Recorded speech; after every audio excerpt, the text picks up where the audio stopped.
એક પુરુષ ભરતનાટ્યમ મતલબ શાસ્ત્રીય નૃત્ય કરે એવું હજી બી આપણે ત્યાં ઘણા લોકોને સ્વીકાર્ય નથી. ત્યારે હું તો વાત કરું છું આજથી 25-30 વર્ષ પહેલાંની. એટલે બહુ છાનામાના શીખવા જવું પડતું. ઘરમાં પણ કોઈને ખબર નહોતી. જ્યારે મારા મિત્રોને ખબર પડી કે હું પગમાં ઘૂંઘરું બાંધું છું, લિપસ્ટિક લગાડું છું, કાજલ લગાડું છું, તો એ લોકો એ વાતને ના સમજી શક્યા કે એ મારી જરૂરિયાત નથી. જે મારે સ્ટેજ પર પરફોર્મન્સ કરવાનું છે એ પરફોર્મન્સની જરૂરિયાત છે. નોર્મલ જીવનમાં, સાધારણ જીવનમાં હું કોઈપણ જાતની વસ્તુ લગાડતો નથી કે સિવાય કે ઈશ્વરના એક તિલકને સિવાય. પરંતુ એ લોકો એવું કહેતું કે જો ભાઈ તારે આ વસ્તુ તારે કરવી હોય ને તો તું આજ પછી અમારી સાથે બેસતો ઉઠતો નહીં, કારણ કે તારા લીધે અમારી ઇજ્જત દાવ પર લાગે છે ને અમને બી લોકો તારી જેવો સમજે છે.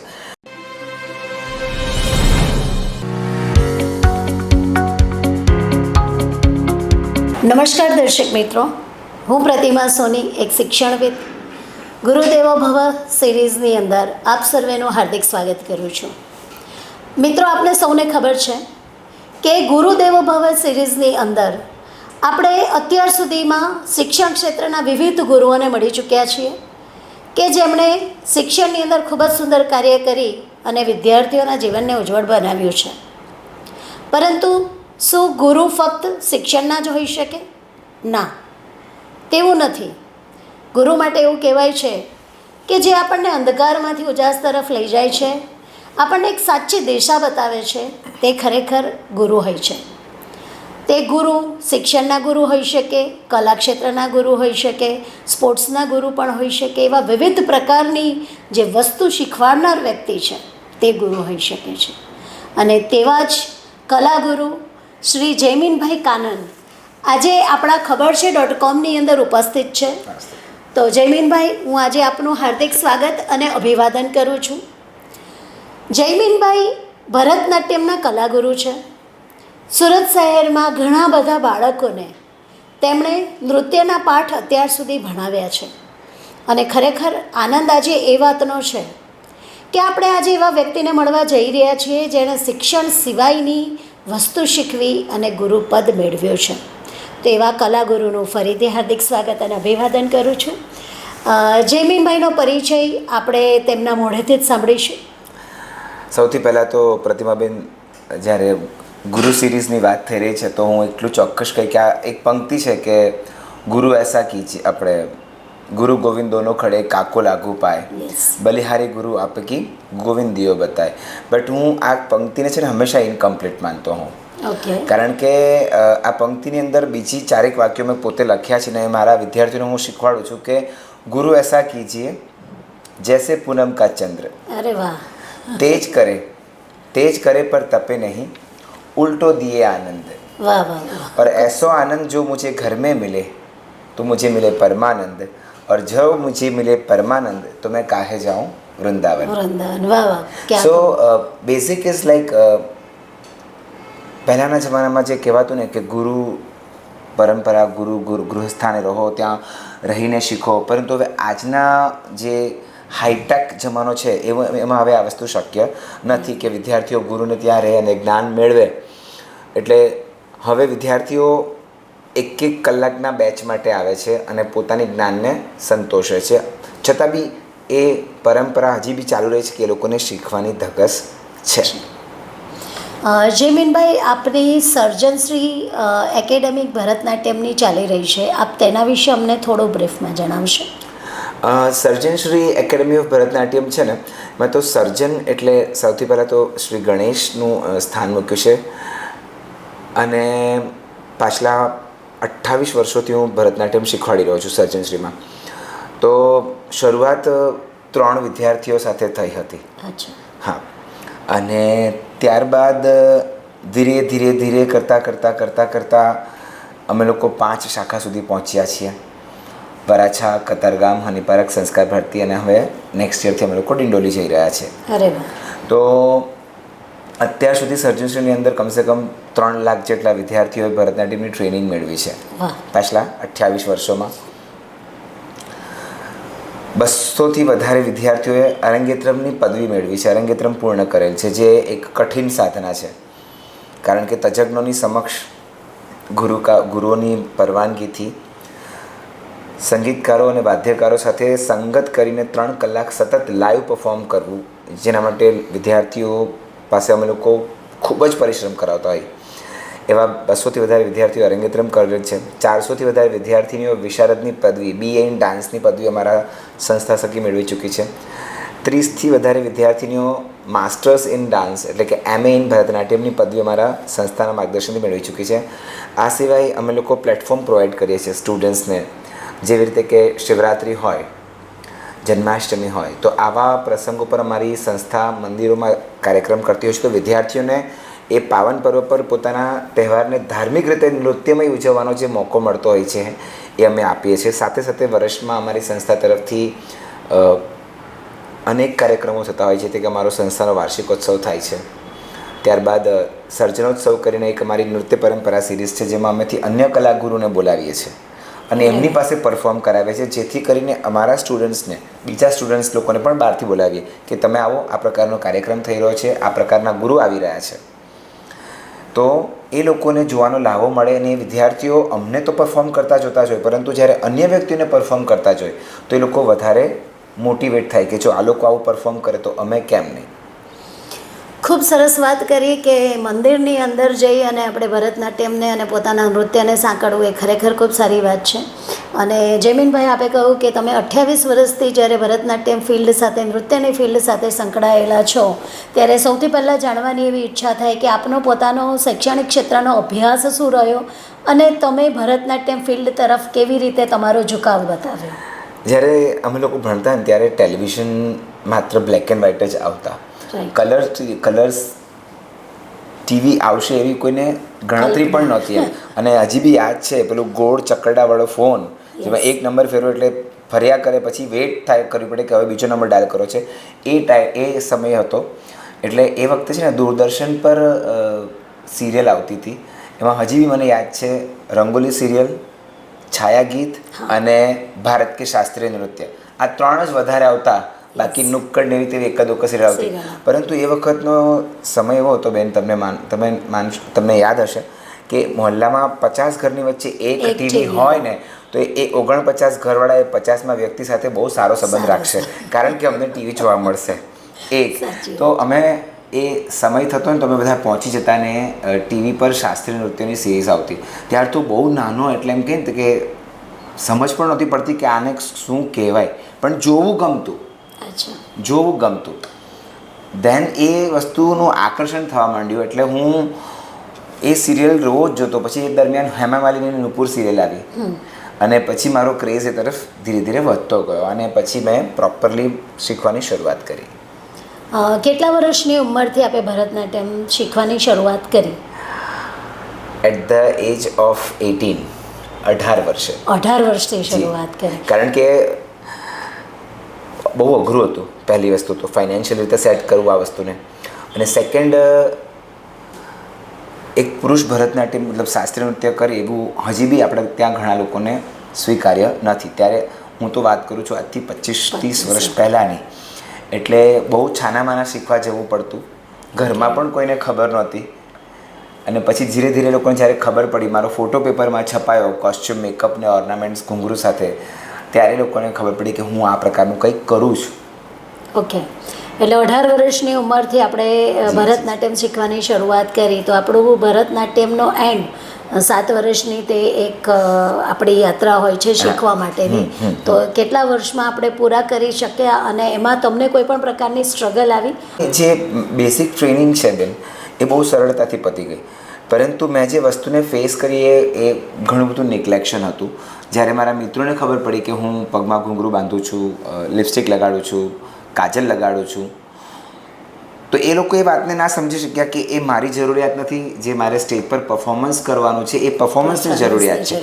નોર્મલ જીવનમાં, સાધારણ જીવનમાં હું કોઈપણ જાતની વસ્તુ લગાડતો નથી કે સિવાય કે ઈશ્વરના એક તિલકને સિવાય. પરંતુ એ લોકો એવું કહેતું કે જો ભાઈ તારે આ વસ્તુ તારે કરવી હોય ને તો તું આજ પછી અમારી સાથે બેસતો ઉઠતો નહીં, કારણ કે તારા લીધે અમારી ઇજ્જત દાવ પર લાગે છે ને અમને બી લોકો તારી જેવો સમજે છે. એટલે મને થોડું ખરાબ લાગ્યું. હું તારી જેવો સમજે છે એટલે એમ કે તું પુરુષમાં નહીં આવે, એમ કે તું આ બધું કાજલ લગાડે, લિપસ્ટિક લગાડે, ઘૂંઘરું લગાડે.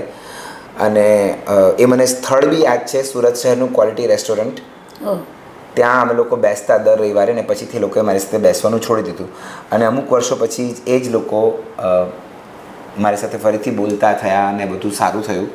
બટ ઠીક છે, મિત્રતા છે એટલે એ લોકોએ પોતાનો નિખાલસ પ્રતિભાવ આપ્યો હતો અને મેં મારા ક્ષેત્રને પ્રસન્ન કર્યું અને આજે ઈશ્વરની કૃપાથી હું મારા ક્ષેત્રમાં કામ કરી રહ્યો છું. ખૂબ સાચી વાત છે કે દરેક વસ્તુની દરેક ક્ષેત્રની પોતપોતાની જે સ્પેશિયાલિટી હોય છે તે સ્પેશિયાલિટી પ્રમાણે આગળ વધવું જ પડતું હોય છે. અને જે જમીનભાઈએ કહ્યું તે વસ્તુ ખરેખર અત્યારે પણ એ સમાજમાં જોવામાં આવી રહી છે કે અમુક વસ્તુ તો સ્ત્રીઓએ જ કરવાની, અમુક વસ્તુ તો પુરુષોએ જ કરવાની. અત્યારે આપણે સ્ત્રી સમૂહવળીની વાત કરી રહ્યા છે તો સ્ત્રી જ્યારે પુરુષનું કામ કરી શકતી હોય અને અત્યારે આપણે પુરુષોને એવું કહી રહ્યા છે કે તમે સ્ત્રીઓને ઘરકામની અંદર મદદ કરો, તમે એમને હેલ્પ કરો, તો શું નૃત્ય એક પુરુષ ન કરી શકે? શા માટે ન કરી શકે? અને એમણે ખરેખર ખૂબ સાચી વાત કરી કે એ જે મેકઅપ કરવો અથવા એ કોસ્ચ્યુમ પહેરવા તે એક નૃત્યની જરૂરિયાત છે. અત્યારે આપણને કોઈ બોલિવૂડનો હીરો એ રીતે તૈયાર થઈને આવે તો આપણે બધા જ પૈસા ખર્ચીને તેને જોવા માટે જતા હોઈએ છીએ અને આપણે એનો આનંદ લઈએ છીએ. તો આપણી જ વચ્ચેનો જ્યારે કોઈ વ્યક્તિ એટલી ખૂબ જ હિંમત બતાવીને આવું કામ કરતા હોય ત્યારે મારી દ્રષ્ટિએ ચોક્કસપણે એને એપ્રિશિએશન મળવું જ જોઈએ. અને તેવું તમે કાબિલે તારીફ કામ કર્યું છે જમીનભાઈ, કારણ કે જ્યારે આવું સામે છાતીએ કંઈક કામ કરવાનું આવે ત્યારે ખૂબ જ હિંમત અને આત્મવિશ્વાસની જરૂર પડતી હોય છે. અને આવી હિંમત અને આત્મવિશ્વાસ ડગાવવાવાળા લોકો પણ આપણી આજુબાજુ હોય છે, જે તમે તમારા ઉદાહરણ દ્વારા કહ્યું. પરંતુ સાથે સાથે આનંદ પણ એ વાતનો છે કે તમારા મિત્રોએ પાછા તમારી પાસે આવી અને તમારી જે પ્રતિભા છે અને સફળતાને તે લોકોએ વધાવી લીધી, તો એ પણ એક ખૂબ આનંદની વાત છે. મિત્રો, ભરતનાટ્યમની ટ્રેનિંગ 7 વર્ષની ટ્રેનિંગ હોય છે. જયમીનભાઈએ જ્યારે એવું કીધું કે તેમણે 18 વર્ષની ઉંમરથી ભરતનાટ્યમ શીખવાની શરૂઆત કરી અને જ્યારે અત્યારના કલ્ચરમાં આપણે જોવા માટે જઈએ તો જે એકદમ ફાસ્ટ જમાનો છે, સમય ભાગી રહ્યો છે, તે સમય દરમિયાન બાળકોને ભણવાનો પણ એટલો લોડ હોય છે અને તેની સાથે એ લોકોએ કંઈક પોતાની સ્કિલ શીખવી હોય છે. તો એ સ્કિલ શીખવા માટે મારી દ્રષ્ટિએ કદાચ 4-5 વર્ષની ઉંમરથી જ બાળકો ભરતનાટ્યમ શીખવાની શરૂઆત કરતા હોય છે. તો ભરતનાટ્યમ શીખવાની ખરેખર એજ્યુકેશનની સાથે જરૂરિયાત કયા વર્ષથી હોઈ શકે કે બાળક વિધાઉટ હર્ડલ્સ પોતાનું જે ભરતનાટ્યમનું એજ્યુકેશન છે સારી રીતે પૂરું કરી શકે? બહુ સારો પ્રશ્ન પૂછ્યો. મારી ઉપર છે ને અવારનવાર એવા ફોન આવતા હોય છે ને હું અત્યારે આ મેસેજના માધ્યમથી ઘણા પેરેન્ટ્સોને કહેવા માગું છું કે સૌથી પહેલાં તો છે ને તમે તમારા બાળકની 6 વર્ષની ઉંમર પૂરી થવા દો. ઘણા પેરેન્ટ્સ એવું હોય કે સર મારી છોકરી તો છે ને ટીવીમાં જોઈને એટલો સરસ ડાન્સ કરે છે, પરંતુ એ ટીવીમાં જોઈને હાથ પગ હલાવે છે, કમર હલાવે છે, શાસ્ત્રીય નૃત્ય નથી કરતી. એટલે એવા દરેક પેરેન્ટ્સને હું રિક્વેસ્ટ કરીશ કે તમે પ્લીઝ સમજો કે તમારું બાળક ટીવીની સામે જોઈને હાથ પગ હલાવે છે તો એ ડાન્સ નથી કરતું, એ પોતાના નિર્દોષ આનંદને માણે છે, રાઈટ. અને શાસ્ત્રીય નૃત્ય શીખવા માટે 6 વર્ષની ઉંમર પૂર્ણ થશે ને તો એના માટે છે ને એની અંદર એક સાયન્સીસ ડેવલપ થશે કે મારે આ ગરમ વસ્તુને હાથ નથી લગાડવાનો, કે મારે કડવી વસ્તુ મોઢામાં નથી નાખવી. એને ખબર છે કે કડવું છે એટલે નહીં નાખશે, પરંતુ એની અંદર એ સેન્સ ડેવલપ થશે. ઘણા પેરેન્ટ્સ મારી પાસે આવે છે, સર મારી છોકરી 4 વર્ષની છે, લઈ લો ને, એ જેવું કરે તેવું મારે એને શીખવાડવી છે, પરંતુ એ યોગ્ય ક્ષમતા નથી હોતી. માનસિક રીતે બાળક એટલું સજ્જ નથી હોતું કે એ ભરતનાટ્યમના જે પ્રોપર તાલ છે, જે અમે લોકો તટકલી અને તાલમ, એટલે કે તટકલી એક લાકડા જેવું દાંડિયા જેવું આવશે ને તટ પાડવે એક મોટું લાકડું આવે જેની પર અમે વગાડીને તાલ આપતા હોય અને એની સાથે એ લોકો પોતાનું ધ્યાન કેન્દ્રિત કરીને કામ કરી શકે. એટલે હું પેરેન્ટ્સોને આજે એ કહીશ કે તમારા બાળકને 6 વર્ષની ઉંમર પૂર્ણ થવા દો. રહ્યો વાત બાળકોના કોર્સની કે ભરતનાટ્યમ એ લોકોને કઈ રીતે બેનિફિટ થઈ શકે છે, તો આજે ઘણા પેરેન્ટ્સો પોતાના બાળકોને આલોહા ક્લાસ કરાવે છે, મેમરી ક્લાસ કરાવે છે, બ્રેઇનના જાતની એક્સરસાઇઝિંગના ક્લાસ કરાવે છે. ઇટ ઇઝ રિયલી ગુડ, કોઈ વસ્તુ સામે આપણને અપોઝ નથી, પરંતુ ભરતનાટ્યમ એક યૌગિક સાધના છે. સૌથી પહેલું છે ને તમે એને ફોકસ કરશો ને તો સપોઝ કે અત્યારે એક સ્ટુડન્ટ મારી સામે ડાન્સ કરવા માટે આવી હોય તો હું એને જ કઈ રીતે શીખવાડીશ કે બેટા તમારે તમારો રાઈટ લેગ 2 વખત મારવાનો છે, પરંતુ તમારી રીતે નહીં, મારી જે સ્ટીક વાગશે એની સાથે. એટલે એની સૌથી પહેલાં શ્રવણ શક્તિ મજબૂત થશે. હા, એટલે એ મારી સ્ટીકને સાંભળશે, એ પ્રમાણે એના પગ મારશે, એટલે એનું માનસિક સંતુલન જળવાશે એ શ્રવણ શક્તિ સાથે. ત્યારબાદ હું એને બતાવીશ કે તારે તારા હાથને છાતી પાસેથી ગોળ ફેરવીને માથાની ઉપર લઈ જવાનો છે, પરંતુ માથાની ઉપર નાકની ડાબી બાજુથી તારો હાથ દેખાવો જોઈએ. નાકની વચ્ચે તારે કરવો છે એક હાથ તો આ રીતે ને 2 હાથ કરવા હોય તો બંને આંખોની ઉપરથી. તો એને ઓબ્ઝર્વ કરશે, એનું અવલોકન કરશે, એટલે એ જોવાની શક્તિને વિકસાવશે, દ્રશ્યની એ દ્રશ્યની શક્તિને વિકસાવશે. અને એ પ્રમાણે જો એ પ્રોપર ભરતનાટ્યમ ટ્રેનિંગમાં એન્ટર થાય છે તો બાળકની દ્રશ્ય અને શ્રાવ્ય એટલે જોવાની અને સાંભળવાની તાકાત મજબૂત થાય છે. હવે આ 2 તાકાત મજબૂત થાય છે અને બાળકને આડકતરો ફાયદો ક્યાં? પેરેન્ટ્સ કે સર, મને ઘણા પેરેન્ટ્સ પૂછતા હોય કે સર અમે આ શીખવાડીનો ફાયદો અમને શું થાય? બરાબર. હા, પરંતુ એ ફાયદો ક્યાં છે એ અત્યારે આપણે જોઈશું કે જે સાંભળવાની અને જોવાની શક્તિઓ છે એ બાળકની મગજ પર સ્થિર થાય છે, અંકિત થઈ જાય છે કે મારે આ રીતે જ કરવાનું છે, મારે આ રીતે જ જોવાનું છે, મારે આટલું સાંભળવાનું છે, મારે સાંભળવામાં ધ્યાન આપવાનું છે. તો જ્યારે સ્કૂલમાં ટીચર્સ બોર્ડ પર ભણાવતા હોય ને તો બાળકની એ જે એનાલાઇઝેશન પાવર છે એ ત્યાં ડેવલપ થશે. ટીચર બોર્ડ પર લખતા હશે, બોલતા હશે તો એનું ધ્યાન ટીચરના અવાજ પર હશે. જેનું ધ્યાન અમારી સ્ટીક પર હોય તેમ એનું ધ્યાન ત્યાં ટીચરના અવાજ પર હશે, જેને કારણે બાળકની એકાગ્રતા, ગ્રહણ શક્તિ અને એની અંદરનો જે વિકાસ છે અભ્યાસ પ્રત્યેનો તે મજબૂત થશે. સાથે સાથે ભરતનાટ્યમ એક શારીરિક કસરત ગણી શકાય, કારણ કે એને તાલ લય સાથે જાળવવાનું અને પોતાના શરીરને પૂરેપૂરું નીચવી દેવાનું એમ મનથી અને તનથી. તો તમારા બાળકનો શારીરિક વિકાસ બી એટલો જ મજબૂત થાય. એટલે ભરતનાટ્યમ માત્ર એક ડાન્સ ફોર્મ નથી. It is one big kind of education thing in your body which develops you in many ways. ભરતનાટ્યમની અંદર એવું કહેવાય છે કે અત્યારે બહુ બધા ડાન્સ ફોર્મ આપણને જોવા મળી રહ્યા છે, કે ઘણા બધા ડાન્સ ફોર્મ છે, કે ભરતનાટ્યમ છે, કથક છે, કે અત્યારે જે સૌથી વધારે ક્રેઝ બાળકોની અંદર દેખાય છે કે તે બોલિવૂડનો છે.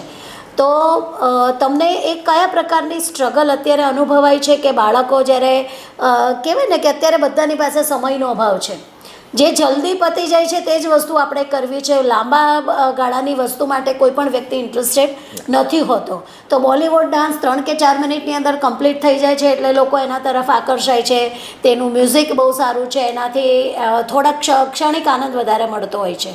જ્યારે ભરતનાટ્યમની અંદર બહુ બધા એના બેનિફિટ્સ છે, પરંતુ તે છતાંય લોકો આને પહેલી પ્રાયોરિટીમાં પસંદ કરે છે અને આને કદાચ સેકન્ડ ચાન્સ તરીકે પસંદ કરતા હોય તો એ પરિસ્થિતિની અંદર આપે કેવી સ્ટ્રગલ કરવી પડતી હોય છે કે બાળકોને આપણે ભરતનાટ્યમ તરફ આકર્ષીએ? એકચ્યુઅલી કેવું થાય છે બેન, તમારો આ પ્રશ્ન ખરેખર બહુ જ સારો છે. આ મુદ્દો જે જોવા મળે છે અત્યારે એ હું એમ કહીશ, કદાચ મારું જેટલું નોલેજ છે પ્રમાણે કે જેટલું મેં જોયું છે અત્યાર સુધી, કે હું મહારાષ્ટ્ર તરફ જાઉં છું કાર્યક્રમો માટે, કે આસામ તરફ જાઉં છું, બેંગ્લોર જાઉં છું, કે ચેન્નઈ જાઉં છું, કર્ણાટક, આંધ્રપ્રદેશ, આ બધા કાર્યક્રમો માટે હું જતો હોઉં છું, તો ત્યાં મને પુરુષ કલાકારો જોવા મળે છે. ઓકે. પરંતુ આપણા ગુજરાતમાં બોયઝ શાસ્ત્રીય નૃત્ય પ્રત્યે બહુ જ ઓછી, મતલબ એમ કહી શકાય કે 100માંથી 0.01% બોયઝ માંડ ઇન્ટરેસ્ટેડ હશે. કારણ તો કે બધા એની મજાક ઉડાવશે તો, અને થોડું ઘણું પુશઅપ ફેમિલીમાં થયું કે આ બધું છોકરીઓનું કામ છે, તારે બધું કંઈ કરવાની જરૂર નથી, તું છોડ, આ બધું તારે નહીં કરવું. અને બીજું કે જેમ કહ્યું ને કે ઇન્સ્ટન્ટ, આજની જનરેશન ને મેગી બહુ ભાવતી હોય છે, એટલે 2 મિનિટમાં બની જાય એટલે મેગી એ લોકોનો સર્વપ્રિય ખોરાક છે. એવી રીતે 2 મિનિટમાં ડાન્સ પતી જતો હોય તો જે ભરતનાટ્યમની ટ્રેનિંગ છે એ ટાઈમ કન્ઝ્યુમિંગ છે, કારણ કે અઠવાડિયામાં 2 દિવસ 1 જ કલાક આવતા હોય બાળકો માટે. 7 વર્ષ 8 વર્ષ સુધી એ શીખવું અને પછી એમાં પારંગતતા મેળવવી, એના કરતાં 2 મિનિટ 3 મિનિટમાં બોલિવૂડનો ડાન્સ પતી જતો હોય તો આપણે એટલા બધા વર્ષો આપવાની જરૂર શું કરવા માટે? એક કોન્સેપ્ટ છે, પરંતુ હું એ કોન્સેપ્ટની અંદર જે લોકો બિલીવ કરે છે હું એ લોકોને સમજાવીશ કે તમે કોઈ પણ રિયાલિટી શો જોશો તો એ લોકો એ રિયાલિટી શોઝની અંદર ક્લાસિકલ વસ્તુને મહત્ત્વ આપે છે. ક્લાસિકલ ડાન્સ બેઝિકલી ક્યાંથી આવ્યા એમ કહી તો કે મંદિરોમાંથી ડેવલપ થયેલા. દેવદાસીઓ સવાર બપોર સાંજ આ ભગવાનના ગર્ભગૃહમાં જ્યારે એમની આરતી થતી ત્યારે મંદિરમાં નટમંડપ રહેતા. હજી પણ તમે જાઓ તો ઘણા મંદિરોમાં નટમંડપ છે. ત્યાં સવારે ભગવાનની આરતી થાય તો એક બાજુ દેવદાસી પરફોર્મ કરતી હોય, સાંજે આરતી થાય તો દેવદાસી પરફોર્મ કરતી હોય. પહેલાંના ટાઈમ પર ટીવી નહોતા, લાલટેન પણ નહોતી, મતલબ ઇલેક્ટ્રિક જેવું કશું હતું જ નહીં. તો લોકો મંદિરમાં ભેગા થતા, આરતી થતી, બધા ત્યાં ભેગા થઈને બેસતા, પ્રસાદ ખાતા અને દેવદાસીઓ સાત્વિક નૃત્યની રજૂઆત કરતી અને એમાંથી એ ધીરે ધીરે ધીરે ફેલાયું. તો એ વસ્તુ જે મંદિરોમાંથી આવેલી છે, એવી રીતે તમે કથકલીને જુઓ તો એમાં કથા કહેવામાં આવે નૃત્ય કરતાં કરતાં. કથકને જુઓ તો એ વ્રજભૂમિમાંથી આવ્યું છે. એમ દરેક શાસ્ત્રીય નૃત્ય આપણા ધર્મ સાથે જોડાયેલું છે. તો એ વસ્તુને શીખવાથી શું મળે? પહેલાં તો કે કંઈક ધાર્મિક પ્રભાવ. આજનું બાળક ઘણી વખત એ લોકો કન્ફ્યુઝ થાય છે કે અહલ્યા કોણ હતી. બરાબર છે. હા, એ લોકોને માઇથોલોજીકલ કેરેક્ટર્સ વિશે ખબર જ નથી. જ્યારે શાસ્ત્રીય નૃત્યમાં આવશે એટલે એ લોકોને એ વસ્તુ સમજવા મળશે, શીખવા મળશે. અને આ બધી વસ્તુઓ ટાઈમ કન્ઝ્યુમિંગ છે. એટલે બચ્ચાઓને એમ થાય કે આ બધામાં જવું.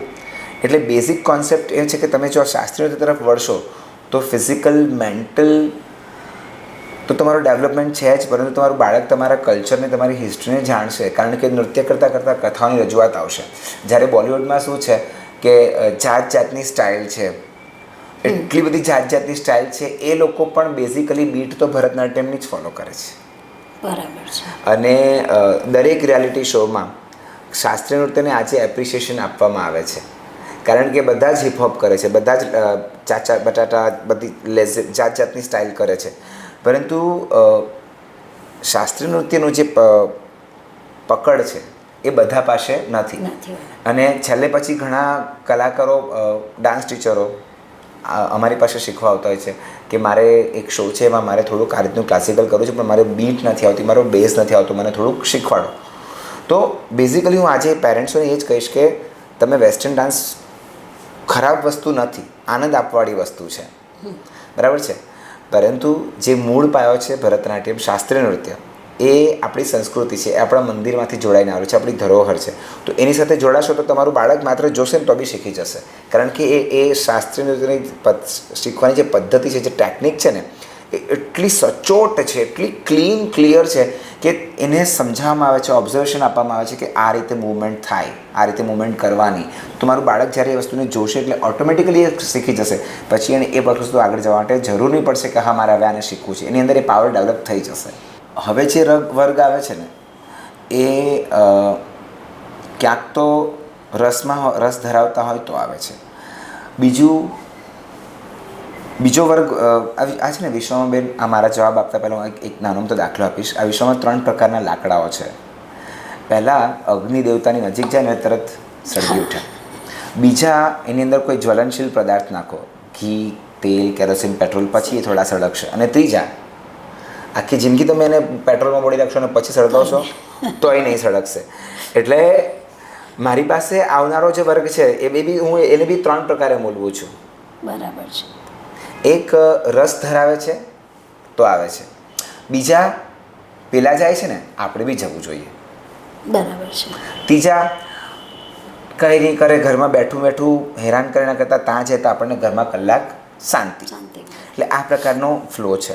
એટલે આ પ્રકારના ફ્લોમાં ઘણી વખત એવું થતું હોય કે બચ્ચું આવે, 1 2 મહિનો કરે ને પછી છોડીને જતું રહે. ઘણા બચ્ચાઓ આવે ને 7 વર્ષ સુધીનો કોર્સ પૂર્ણ કરે.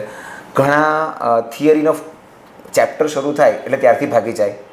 કેમ કે એમાં બેઝિકલી પ્રોબ્લેમ એ છે કે પેરેન્ટ્સો બાળકોને આ વસ્તુ માટે તૈયાર નથી કરતા કે બેટા આમાં બી 4 જ પ્રશ્ન છે, 5 જ પ્રશ્ન છે, થોડીક મહેનત કરી લે, આપણે કરી શકશું.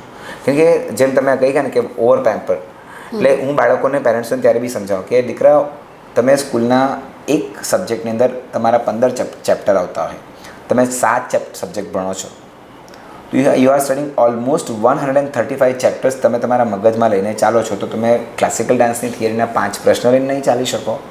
બરાબર. અને સેકન્ડ પ્રોબ્લેમ અત્યારે શું થાય છે કે ઘણા બાળકો બોલપેનથી લખી શકતા નથી. એટલે અમે લોકો સ્પેશિયલી જ્યારે બાળક આવે અમારી પાસે ત્યારે થિયરી લખવાની પ્રેક્ટિસ ફ્રોમ ધ ડે 1 શરૂ કરી દઈએ 4th યરના બાળકોને. કેમ કે લોકોને બોલપેન પણ નથી પકડતા આવડતી હોતી, કેમ કે પેન્સિલથી જ લખતા હોય છે.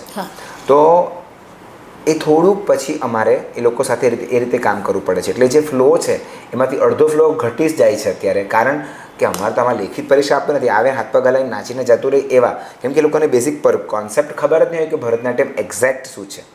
લોકોને શાસ્ત્રીય નૃત્ય અને ઉપશાસ્ત્રીય નૃત્યનો તફાવત હજી ખબર નથી, જેને આપણે ક્લાસિકલ અને સેમી ક્લાસિકલ કહીએ છીએ. સેમી ક્લાસિકલ એટલે કે ફિલ્મી ગીતોને લઈને એના શબ્દો પ્રમાણે હાવભાવ મુદ્રાઓ કરીને એની પર ડાન્સ કરવામાં આવે તેને. હા, પણ એનો જે પહેરવેશ છે શાસ્ત્રીય લાગશે, પરંતુ જે લોકોને શાસ્ત્રીય નૃત્યની સમજ જ નથી એ લોકો માટે તો એ જ ભરતનાટ્યમ છે. અચ્છા. મૂળ ભરતનાટ્યમ ગવાતું હોય, વગાડાતું હોય ને નૃત્ય થતું હોય તે મૂળ ભરતનાટ્યમ છે. અને તમે લોકો અત્યારે જે જુઓ છો ફિલ્મી ગીત પર થતી રજૂઆત વસ્તુને, એને સેમી ક્લાસિકલ ડાન્સ સ્ટાઇલ કહેવામાં આવે. એટલે લોકોને એ વસ્તુ કરવામાં વધારે મજા આવે છે, પરંતુ જ્યારે એની સાથે થિયરી જોડાય એટલે પછી એ વસ્તુને લોકોને છોડી દેવી છે. જ્યારે આ વસ્તુ સ્ટ્રિક્ટ ડિસિપ્લિન માંગે છે, ડેડિકેશન માંગે છે તમારું, એટલે ફ્લો ઘણી વખત તમારો અપ બી જતો હોય, ઘણી વખત ડાઉન બી જતો હોય. બરાબર છે. જમીનભાઈ, એક અંતિમ પ્રશ્ન આપને પૂછું કે ભરતનાટ્યમની 7 વર્ષની ટ્રેનિંગની અંદર લગભગ છેલ્લું વર્ષ વિશારદનું હોય છે, રાઈટ? અને એની અંદર બાળકોને એક આરંગેત્રમ કરવાનું આવતું હોય છે, જે સ્ટેજ પરફોર્મન્સ હોય છે. તો એ શું જરૂરી હોય છે કે આ જે ટ્રેનિંગ છે કે આપણે ભરતનાટ્યમની જે સાધના છે એ સાધના દરમિયાન આરંગેત્રમ કરવું જરૂરી જ હોય છે? કારણ કે મેં જ્યાં સુધી જાણ્યું છે, કારણ કે મેં મારી દીકરીને પણ ભરતનાટ્યમ કરાવ્યું છે અને આરંગેત્રમ કર્યું છે, તો જ્યાં સુધી મેં જાણ્યું છે ત્યાં સુધી પહેલાંના સમયમાં તમે પણ આગળ કહ્યું કે મંદિરની અંદર આરંગેત્રમ થતું હતું અથવા મંદિરની અંદર નૃત્ય થતા હતા. સમય બદલાયો છે એટલે અત્યારે સ્ટેજ ઉપર આરંગેત્રમ કરવામાં આવી રહ્યું છે, પરંતુ આ પ્રશ્ન મને પણ હતો જ, એટલે એનું નિરાકરણમાં આપણે દર્શકોને પણ આપવું રહ્યું કે આરંગેત્રમ નીડ છે કે કરવું જ પડે કે શું છે, તે થોડુંક જણાવશો દર્શક મિત્રોને. બહુ વર્ષો પહેલાંનો દાખલો આપો. અત્યારે મારા સર એક્સપાયર થઈ ગયા, મારા ગુરુજી પ્રોફેસર સીવી ચંદ્રશેખર સર, ચેન્નઈમાં. મારો મિત્ર વિન થેંગ, એનું અરંગેત્રમ બેસનનગરમાં વિનાયકા કોવિલમાં હતું, એટલે ગણેશજીના મંદિરમાં હતું. અને આજની તારીખમાં બી કેરલામાં ગુરુવાયુર મંદિર છે, બહુ જગ પ્રસિદ્ધ મંદિર છે ગુરુવાયુર. ત્યાં મંદિરમાં અરંગેત્રમો આજની તારીખમાં પણ થાય છે. એટલે અરંગેત્રમ અહીં ગુજરાતમાં હવે લોકોને આપણે એક ઓડિયન્સને બોલાવતા એટલે કમ્ફર્ટ ઝોન આપતા હોઈએ. બાકી અરંગેત્રમ મંદિરોમાં પણ થઈ શકતા હોય છે. અરંગેત્રમો ખર્ચાળ હોય છે, કારણ કે આજે બધાને એક સારો સ્ટેજ આપવો છે, ઓડિયન્સને કમ્ફર્ટ ઝોનમાં એસીવાળી સીટ, જમણવાર કરવો છે, મ્યુઝિશિયન્સના ખર્ચા, પ્રેક્ટિસ, કોસ્ચ્યુમ, મેકઅપ, જ્વેલરી, એટલે આ થોડોક ખર્ચાળ પ્રોસેસ છે. એટલે મોટે ભાગે પેરેન્ટ્સ લોકો એવું માનતા હોય કે આ તો બહુ અઘરું છે, આપણાથી નહીં થાય. જે તમારો પ્રશ્ન છે કે કરવું કે નહીં કરવું, એટલે હું પેરેન્ટ્સોને પહેલાં આ વસ્તુ માટે એક જ મને પૂછવા આવે, તમારી જેમ ઘણા પેરેન્ટ્સો મને પૂછતા કે સર આ કરાય કે નહીં કરાય, એટલે હું એમને એમ કહીશ કે તમારા હાથમાં જે સોનાની અંગૂઠી છે એ કઈ છે? એટલે એ લોકો મને કહેશે કે આ તો છે ને મારા હસબન્ડ મને ફર્સ્ટ ટાઈમ મળવા આવેલા ને ત્યારે સગાઈની અમારી રિંગ છે, આ ચેન મારી સાસુએ મને આપેલી. મેં કહું વાત મટિરિયલિસ્ટિક નથી, વાત મટિરિયલિક વસ્તુ નથી, વાત છે આપણા પ્રસંગોની સાથેની જોડાયેલી. તમે એવું કહ્યું કે મારા પતિએ મને આપેલી, મારા સાસુએ મને આપેલી, મારી મમ્મીએ મને આ બ્રેસલેટ આપ્યું છે, તો this all things are materialistic but emotions are realistic. ઠીક છે? તો એવી જ રીતે જ્યારે તમે તમારી દીકરીને અરંગેત્રમની પદવી અપાવો છો, કારણ કે અરંગેત્રમ કરવું આજે કંઈ સાધારણ વાત નથી. તજજ્ઞોની સાથે કામ કરવું અને 3 કલાક સતત, ઘણી વખત અરંગેત્રમ પ્રેક્ટિસમાં મારા સ્ટુડન્ટ્સો આવતા હોય ને તો એ લોકોનું વજન પણ પ્રેક્ટિસમાં ઘટતું હોય. એટલે અમારી અરંગેત્રમની સ્ટ્રિક્ટ ડાયટ ફોલો થતી હોય કે આથાવાળું નથી ખાવાનું, તેલવાળું નથી ખાવાનું, ચીઝ બટર મેંદો નથી ખાવાના, બહાર તળેલું ખાવા નથી જવાનું, બ્રેડ નથી ખાવાના, ઘરનું બનેલું સાદું સાત્વિક શાક રોટલી જ ખાવાના છે. કારણ કે છે ને સાત્વિક ભોજનનો જે તેજ છે ને એ આપણા ચહેરા પર ગ્લો કરતું હોય, તો એ પરહેઝ બી આવતો હોય. અને ધીરે ધીરે એ વિદ્યાર્થીઓને ફીલ થાય કે હા અરંગેત્રમમાં મને આ ચેન્જીસ ફીલ થઈ રહ્યા છે. તો હું એ પેરેન્ટ્સોને એવું સમજાવું કે તમારી દીકરીને જ્યારે તમે આ વસ્તુ કરાવી રહ્યા છો, તો આપણે સૌ આ વિશ્વમાં આવ્યા છે તો એ જવાના છે, નક્કી જ છે. આજે હું છું, કાલે નથી, પરંતુ મારી દીકરીને મેં અરંગેત્રમ કરાવ્યો હશે તો એનો બી જવાનો ભવિષ્યમાં ક્યારેય સમય આવશે જ્યારે એની ઉંમર થશે, પરંતુ એને મૃત્યુની અંતિમ અવસ્થા સુધી એ યાદ રહી જશે કે મારા પપ્પાએ મને અરંગેત્રમ કરાવ્યું હતું, મારી મમ્મીએ મને અરંગેત્રમ કરાવ્યું હતું. કારણ કે અરંગેત્રમ છે ને કલાકારોના અને વિદ્યાર્થીઓના જીવન સાથે, હૃદય સાથે જોડાયેલું બહુ મોટું પરિબળ છે, જે લોકોને મેન્ટલી ટેકો આપે છે કે નહીં આટલું તો હું કરી જ લેવા. જીવનની કોઈ બી તકલીફ આવે પછી ડાન્સ નહીં કોઈ બી વસ્તુમાં, કારણ કે એને એ જે 6 મહિના 7 મહિના જે પ્રેક્ટિસ આપવામાં આવતી હોય ને એમાં એ લોકોને પોતાના શરીર સાથે પરિસ્થિતિ સાથે લડવાની હિંમત આપવામાં આવતી હોય. એટલે બે વસ્તુ છે, અરંગેત્રમ નથી કરતા તો બી કોઈ ફરક નથી પડતો, કરો છો તો તમારા બાળકની અંદર સુપરનેચરલ પાવર્સ ડેવલપ થશે. એટલે એવું નથી કે તમારું બાળક આમ હાથ ઉપર કરશે ને હવા મોડવા માંડશે, એવા નેચરલ પાવર્સ નથી ડેવલપ થવાના, પણ એની અંદર એટલી બધી શક્તિઓ આવશે કે એ પોતાની જાતને કોઈ બી પરિસ્થિતિમાંથી ડગાવી નહીં શકે, એ ટકી જશે, એની સામે લડી લેશે. આજે મારા ઘણા એવા સ્ટુડન્ટ્સ છે જે કોર્પોરેટ્સમાં MNCમાં જોબ કરે છે, એ લોકોની જોબની અંદર પ્રોફાઇલમાં ડાન્સનો એ લોકોએ સ્પેશિયલી એડ કર્યું છે કે ભાઈ મારી આટલું વસ્તુ મેં કરી છે. તો આજે એ લોકો જે કંપનીઝમાં જોબ કરે છે MNCsમાં, ત્યાં એ લોકોને ક્રિએટિવ હેડ બનાવી દીધા છે. એ લોકોનું કામ જ એ કે કંપનીની આખા વર્ષની જેટલી બી ઇવેન્ટ્સ થતી હોય, જેટલું થતું એ લોકોએ આખું પ્લાનિંગ કરવાનું. એ લોકોનું કામ હોય, જોબ હોય લોકોના ફિલ્ડની જ, એ લોકોના ફિલ્ડનું 50% જ કામ એ લોકો માઇન્ડ કરવાનું, બાકીનું 50% કામ એ લોકોએ આ ક્ષેત્રનું કરવાનું. એટલે મારા સ્ટુડન્ટ્સો મને કહેતા સર તમે પેલો ડાન્સ શીખવાડો ને તો મેં મારા સ્ટાફને આખા મેં સેમ કરાવી દીધો અને લોકો એટલા બધા ખુશ છે, અને તમે જે મને બેકસ્ટેજમાં દોડવાની ટ્રેનિંગ આપી ને હું બધું એકલી હાથે કરી લઉં છું. એટલે હા, તો એ કોન્ફિડન્સ ક્યાંથી આવે છે?